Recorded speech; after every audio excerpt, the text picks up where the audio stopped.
Hello everyone, and welcome to the RNG University. On tonight's episode, the final mono white tech. So far we found out that mono white does not work with mid-range, and it definitely does not work with control.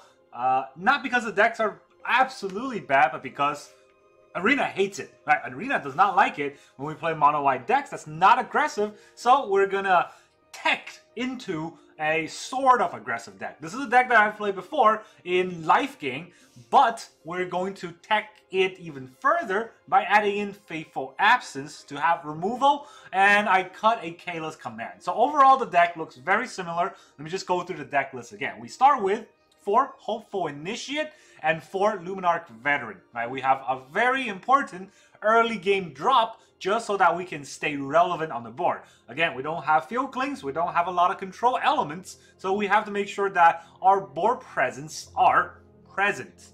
Alright, once we have that, the next set we're gonna have are our 2 drops. So, like I mentioned, I put in our 2 Faithful Absence. This is to help us remove planeswalkers. This is to help us remove pesky creatures that we need to kill, and this is just 2 removal. And then I cut the soul partition down from 3 to 2 because I remember last time we constantly get this card stuck in our hand, and it's not really that good if you don't have any many creatures to use it on. However, soul partition is actually very good, not only as a removal against opponent's permanent, but also we can use it on our own creature spells, or not creature spells, but as protection. So if they want to kill, let's say, a very impactful card like our Archangel of Wrath or our Steel Seraph, we can use soul partition on it to protect it, exile it, and then we can replay it later on should we need to. So that's where, it could be a better card than Faithful Absence. I couldn't run 4 off in Faithful Absence. I couldn't run 4 off in Soul Partition, so I've decided to split that into a 2-2.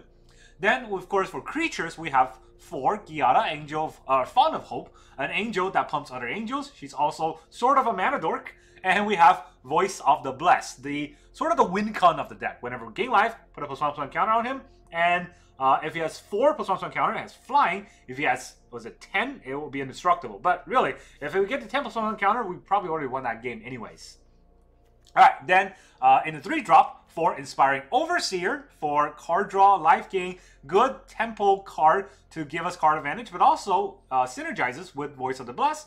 Also synergizes with Giada, because if Giada's in play, she gets pumped. And then we have 1 Kayla's command. I cut that down from 2 because, hey, it's not that good. There's no card draw in there. There is a ramp aspect because we can get a playing out. Well, not even a ramp, just a search. Right? We can gain 2 life, which might be able to synergize with Voice of the Blessed. But mainly, this card is in the deck for that +1/+1 counter and double strike. Because if we're about to win, double strike or flying will get us that win. Alright, and then in the 4-drop, of course, you know what we're going to have. For Archangel of Wrath. This card has gotten us so many games. This is an amazing card all around, but it is cheating a little bit because she is not mono white anymore. The deck is still kind of mono white, but we're not playing Commander, so I guess I'm going to cheat. Right? So, kick her black, kick her red to deal 2 extra damage for each kicker, and then we can gain 2 life for that effect because she is lifelink. And then also when she comes into play, she could just be a lifelinker overall against any of the aggressive decks. 2 Wandering Emperor for potential removal, but really just a tempo card to fit in that, slot in that 4-drop, because there's not that many angels that are very good in today's meta, and there's not that much life gain that beats the Wandering Emperor's life gain, right? Exile a creature, gain 2 life, and still have the Wandering Emperor add 1 loyalty on our opponent's turn. That's not that bad. And then we have no 5-drops. Of course, like I mentioned last time, 5-drops getting cut left and right because they're not impactful. Then the 6-drop that we have are the Steel Seraphs. Technically not a 6-drop, we can run it as a 3-drop. Still synergizes with Giada because she is, in fact, an angel. Is it a she or it? I can't tell. It's a machine. But it is an angel. That means gets pumped by Giada. And then we have combat tricks. Combat tricks are always nice. So then in the land base, luckily, because we have a Archangel of Wrath, we don't have to run just all planes. With 16 planes, 4 Cave of Koilos, 4 Battlefield Forge. We don't really care about the ping land because we got a lot of life gain, so that is why we can run these. I don't want any tap lands because I want to be able to play turn 1 spells if we get a turn 1 play.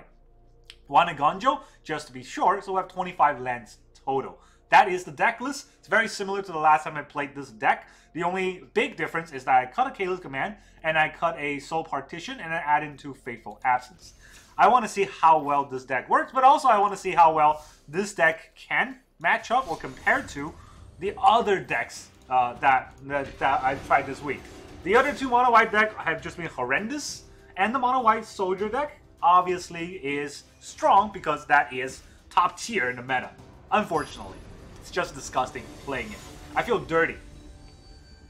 Alright, but this deck, it requires a little bit of thinking. It could be a little bit more fun. We're playing against Haguru. Alright, we're going first. We got 1 drop, 2 drop, 3 drop, and 4 lands. So let's go right on ahead. I don't know what our opponent is. Let's hope it's not control. Against aggro, we have a very good start, but it is Jetmir Garden. So is that one of those 3-color control decks that we faced before? I don't like it. I don't like it at all. And we've been drawing all lands again. So let's hope we can get a better start. Alright, well, Giada's dead.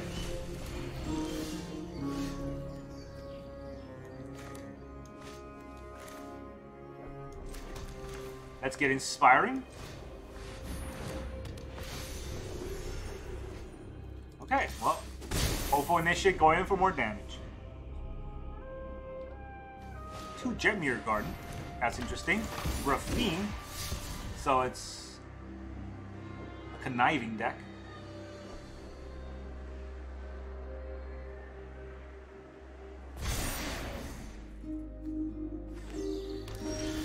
Wow. That's unexpected, but let's just play Steel Seraph. I can kick Archangel next turn, so I don't need to do it this turn. I will give this little guy Flying, right? I can target Flying, Vigilance, or Lifelink. Let's give this little guy Flying, so we can't block it, and then we'll go in for damage. Does he have Flying? Did I click Lifelink accidentally? I did. Well,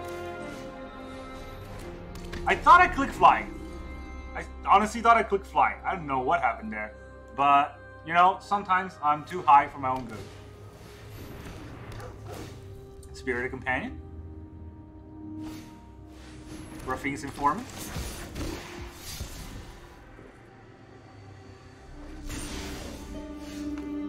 Alright. Well, these are both flying. So they're going in. The Informant isn't really scaring me that much, so let me just Inspire. Does he all have lands? Or does he all have lands? Does he have all lands? So let's see. I'll give this little guy Flying as well. I did click on Lifelink. I don't know why I thought that was fine. We need combat damage because our opponent looks to be some weird Naya deck.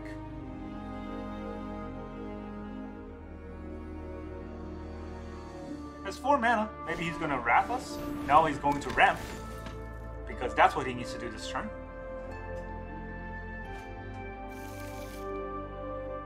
With 3 mana, he doesn't even have a Wrath. So I don't know where he's going.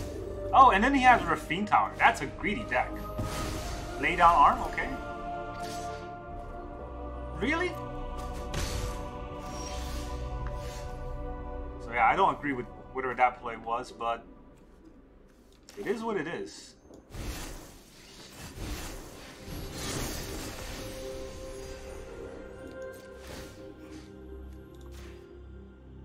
I'm gonna give it Flying again. I don't even need the life. I'll keep the Lunarch Veteran in my hand because having it out just feeds the board even more. He needs to Farewell this turn. Does that deck run Farewell? Invoke Justice. Wow, you invoke into a terrible card, but good luck.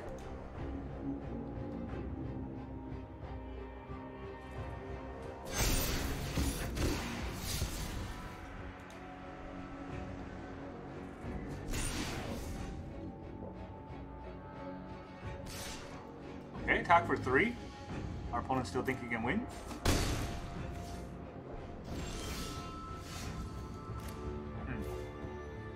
That's interesting. There's 1 mana left open. I wonder what he's doing. I'm gonna give this flying again. GG. I don't know what our opponent's doing, but we start the we start the day with 1 game in our bag. So that is good. That is fantastic. That's all the win I'm gonna get today, but that's not neither here nor there. Alright, so sometimes we do face opponents that are playing worse deck than we are. Maybe the matchmakers feel it bad for us because what they did to us yesterday. Now we're playing against Top 10 Camel. And our opponent gets to go first. So immediately our luck turns. We get 4 planes, 1 drop, 1 drop, 4 drop. I don't know if I want to mulligan this hand because then I won't have any 1 drops. So going second, I'm going to play with my... Oh no. Oh no. I take all that back because now I'm just going to get trounced. I play the 1-1 instead of the 1-2 because I'll much rather trade if he wants me to trade. Thalia, I cannot, well, I cannot believe it.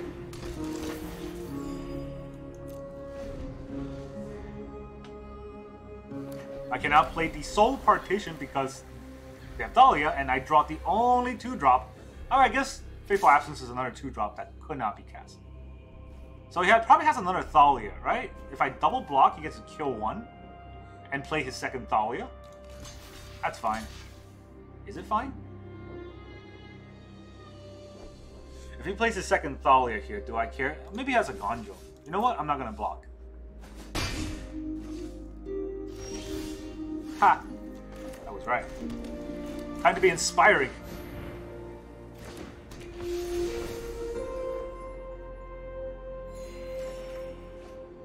Battlefield Forge. Well, not attacking over that. Our opponent just have Thalias in her hand? That's unfortunate. Wow.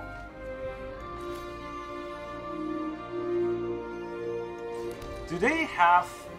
I wonder. Will they have Emperor on their turn? I'm not even gonna play into it. That deck doesn't have Field Fling, so why don't I just play into this a little more? Gain some more life here. I guess I made a small misplay in playing the Planks. I wanted to hide my Battlefield Forge, but I should have played it because if I draw a Swamp, not a Swamp, but a Cave of Koilos, I can double kick Archangel. Now I can't. That's a Harbin, which... Okay, not that punish, but still. It's a Harbin, which I will kill because I don't like it. It needs to go away.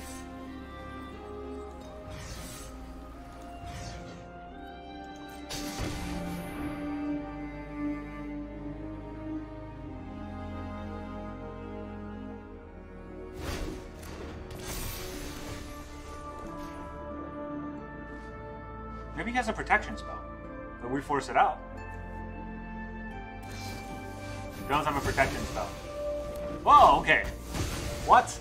That is not how you play that. Well, I mean, to each his own. So, I guess it's time for you to take a bunch of damage. Bye! Soldier deck getting trounced because you don't know how to play Soldier deck. Who keeps a hand with nothing? Probably just all Thalias. Alright, so 2 games in the bag. That's 2 more games than I thought I was going to win today. Let's go for game number 3, maybe?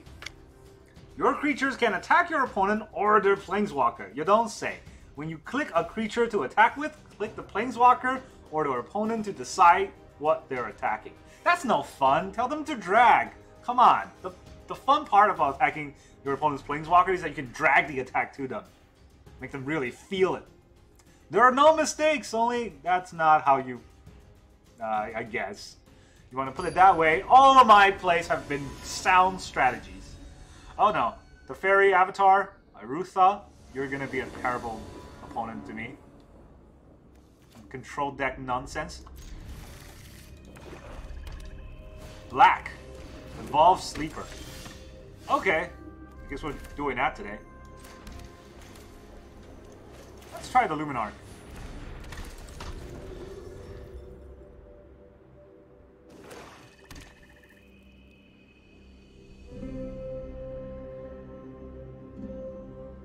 He's probably gonna kill my Lunarch, but hey, you know what?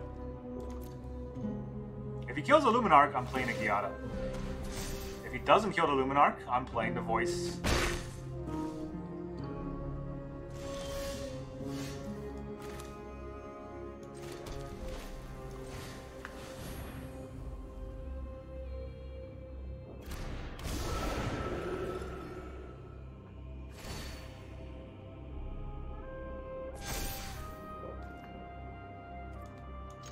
I'm not gonna block with the Lunarch, so here, take one.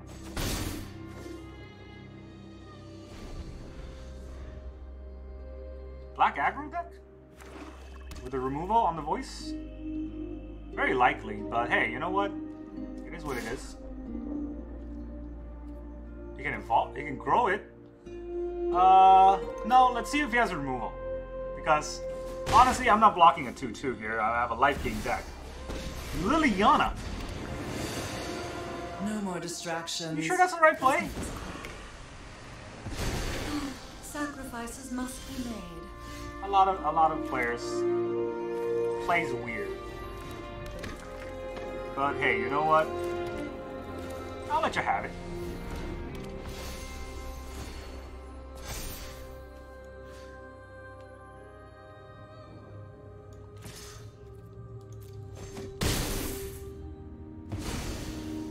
Sorry, I'm not interested in dying today. I was thinking about letting Liliana live, just to attack face, but I like all the cards in my hand. 4 mana? What can he play? I got a lot of Lifegain. Am I playing 2 creatures next turn? Oh no, there goes my Lunarch Veteran, I guess. Yeah, but if I'm playing 2 creatures next turn, my Voice of the Bliss will fly. So, yeah, that's a big thing against my opponent. Unless he kills my Lunarch Veteran. He does not.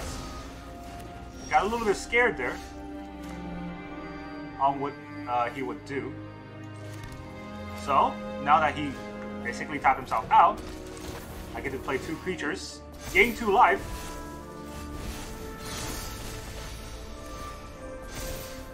and give this guy lifelink.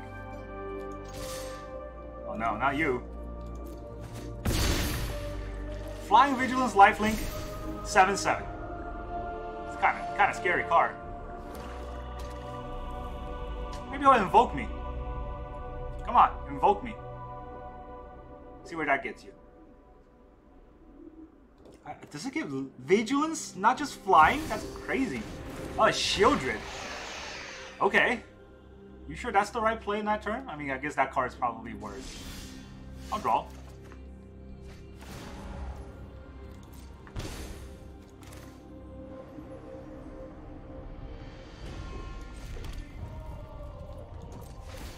I'm gonna give this guy lifelink.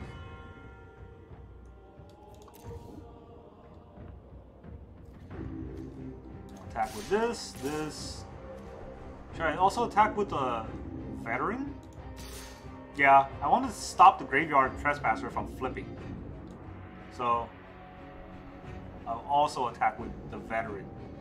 There's no lifelink here, right? Yeah, there's no lifelink here.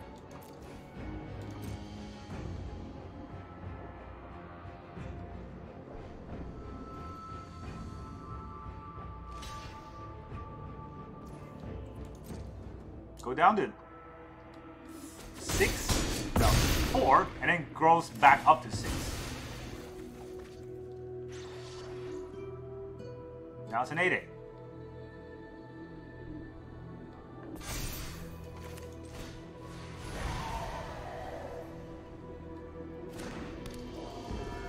Alright, now whenever any one of my creatures die, I can actually have the Voice of the Blessed grow.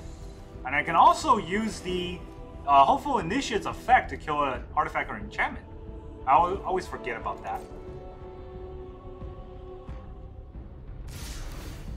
Now he's going for the kill. But here's the thing, I'm at 27. So I'll just take it.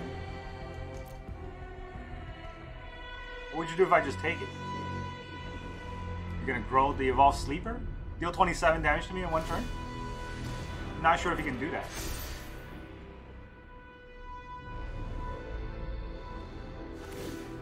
Alright, he taps himself out. GG.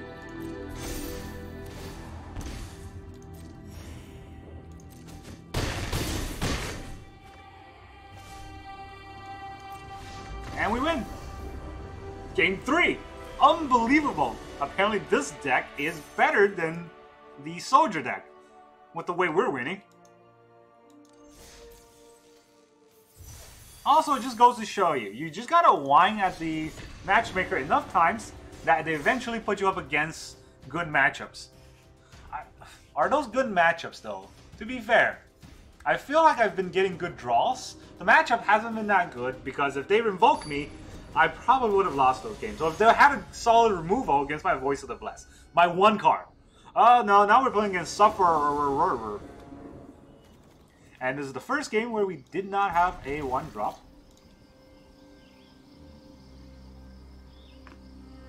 We still get to go first, so there's that.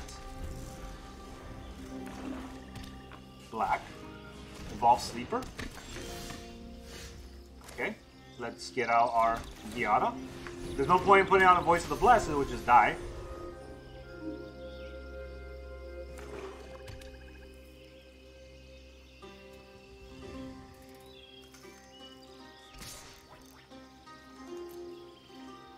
Another mono black deck, huh? I don't know if mono black deck is... We're good against mono black decks, let me say. I don't think we are.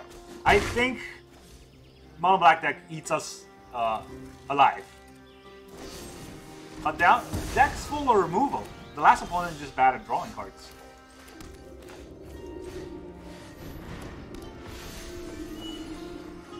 Two Voice of the Blessed with no life gain. This is scary. And also no land. Alright, so it's Orzhov? Maybe it's Esper. Trespasser.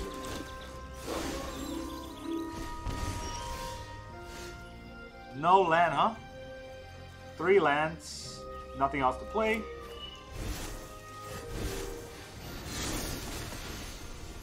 Get this little guy flying. Alright, he already decides flying. Get this little guy lifelink. I guess. Not like it was going to block anything.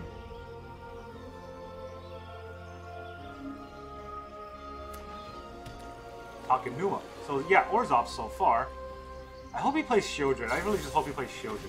No, my life linker!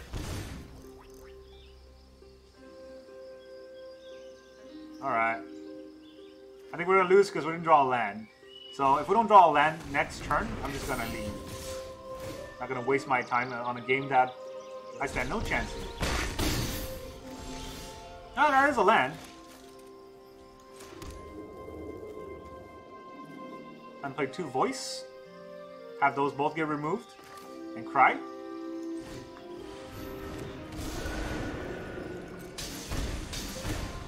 Look at that.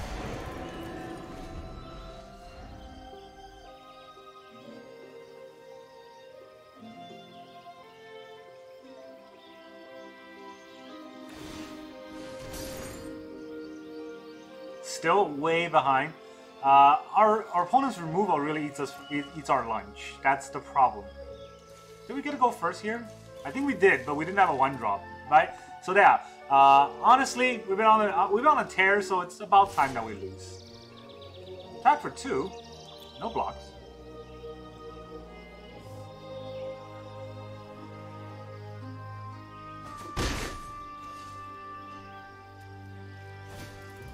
Underdog, okay.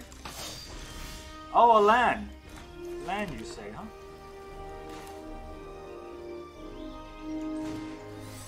Let's kick it for 1 black.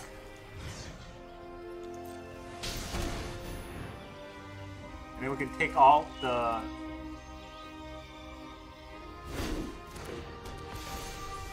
I'm gonna take out the sleeper. Because it grows and I'm scared.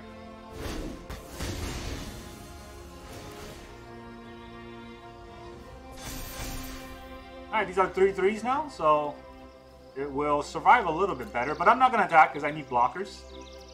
And who knows what our opponent's going to do. Now this one can give us a land. That's not going to help. We need a mountain. We can get a +1 counter. Maybe on Archangel to gain life. Give something double strike. Also not very important here. They have 5 lands, they can invoke us.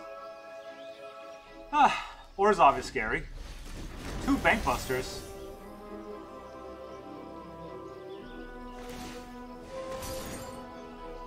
No! Activate this one, dummy! Jeez. See, if he activates this one, this would have been at 3 charge, this would have been at 1 charge. Then, next turn, you can get rid of the last charge. Instead, now you have 2 charge and nothing. I feel bad whenever I lose to bad opponents, but to be fair, sometimes I make a lot of these misplays by just playing too fast.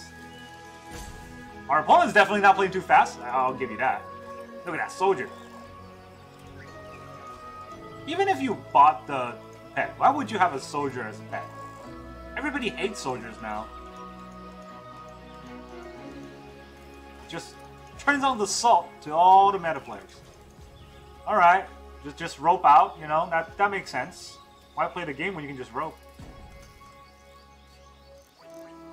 Are you quite done? No? Alright. Are you quite done now? Didn't even play anything. Alright, so we could Kayla's command to get a +1 counter on Voice of the Blessed. Give it double strike. Give it double strike and no lifelink, right? Yeah, this does not give lifelink. Luckily, the Archangel of Wrath does have lifelink.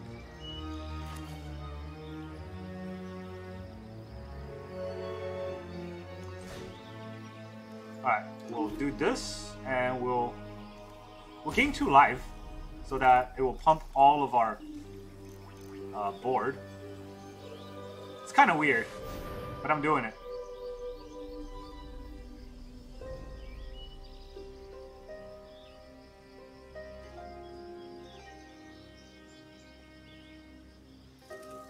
He's got 1 mana. Okay, that's a good card. That's also a good card. No, it's not. What I want to play. I want a red mana adding land. Gain some life. Become a 4/4. This become a 5/5.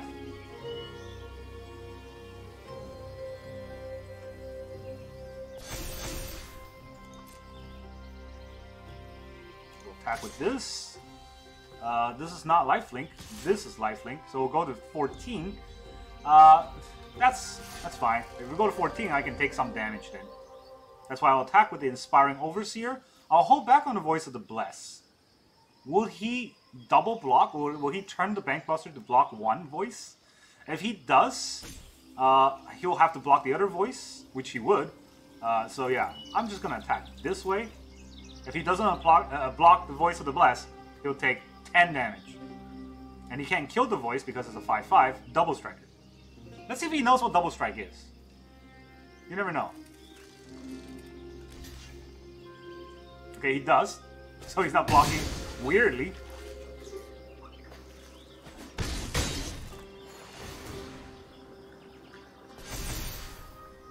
And I'll play Giada.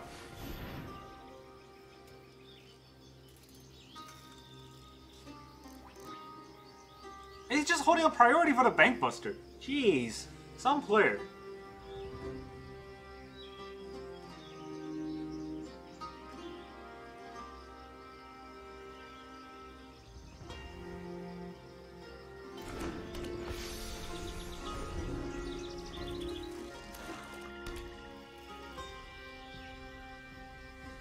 See, now he could have had an extra mana if one of his Bankbuster was on 1 charge. But he didn't do that, so both of his Bankbuster are on 2 charge, which means they are basically nothing but pay to draw a card. See? Nothing.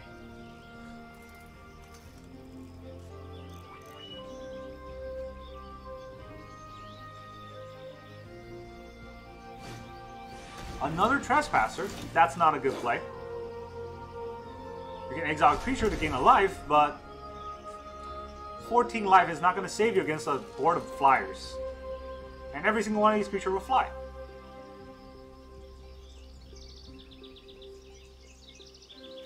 So he has 1 mana left. What can he do with 1 swamp? If he has a cut down, he can cut down Giada. That's about it. So yeah, nothing's going on here.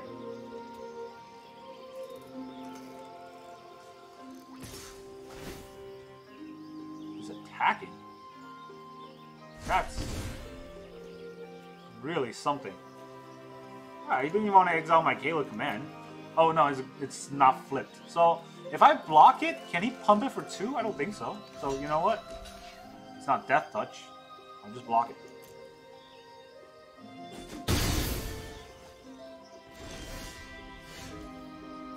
So I got a board of flyers. No.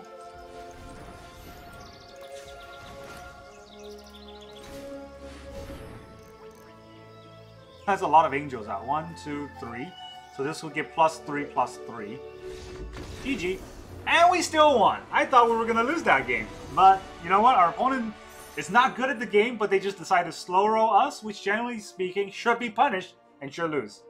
Slow players on purpose are the worst. Some people have to think. I get that. But if you just slow play on purpose and hold up a Bankbuster activation, you deserve to lose that game. Alright, so looking at this deck, I did not think it would be this good, right? 4 wins for 4 games, 100% win rate. Now, looking at all of the mono white decks I played this whole week, I would definitely say this is the most fun deck to play. It is not cut and dry. There's a lot of thinking involved. Should I play the Giada first, or should I play Voice of the Blessed first? Should I use Soul Partition on my own permanent, or use it on my opponent's permanent? Should I play Steel Seraph for 3 or 6? Should I choose Flying, Vigilance, Lifelink? This is why I really like playing a lot of these type of decks, because you have to think about your plays. It's not cut and dry, and thinking about your plays increase your win rate in these style. You really have to think out plan out your plays, and also understand the type of deck that your opponent might be playing. And you have to play around not just your deck, but also around your opponent's deck. Right? And that is the upper echelon of Magic play, in my opinion. Now, I'm not saying I can get there, but learning about it is far more fun than, oh, I play Soldier, I turn cards sideways. That's my opinion. That's why I think for Mono White, this is the best version. This is the best version to play in today's meta, and that's what I got for you. Thank you very much for joining me, and I'll see you guys next time.